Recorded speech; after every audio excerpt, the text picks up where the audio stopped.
मटियारी ज़िले अंदर साफ़ियुनि सां पेश आयल फुर लुट ऐं चोरीअ जे वाक़िअनि जो फ़ौरी नोटिस वठी साफ़ियुनि जा मसला हल करण बाबति Hyderabad union of journalist unit Matiari जे वफ़द पारां एसएसपी मटियारी मोहम्मद कलीम मलक सां मुलाक़ात कई।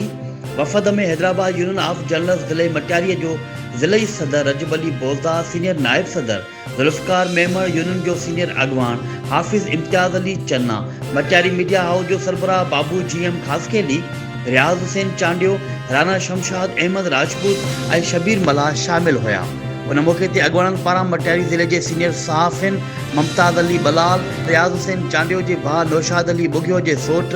खलील्ला गोरेजो, राना शमशाद अहमद राजपूत ऐं सोहेल अहमद भयो जे थियल मोटरसाइकिल ऐं ट्रांसपोर्ट सामान, सोलर प्लेट, मोबाइल फ़ोन ऐं रोक रक़म चोरी फुरलुट वाक़िअनि बाबति आवाज़ उथारियो वियो। सहाफ़ियुनि जा मसला हल करे तोहफ़ो फ़राहम करण जो बि मुतालबो कयो वियो, जंहिं ते एसएसपी मटियारी मोहम्मद कलीम पारां सभिनी लाॻापियल थाणनि मटियारी, खंबीराणी, विक्शा ऐं न्यू सईदाबाद जे SHO ऐं DSP सां राब्तो करे हफ़्ते अंदरि सहाफ़ियुनि जा समूरा ख़ुदचा ख़तमु करे चोरी थियल सामान वापसि कराइण जी हुकुम जारी कयो।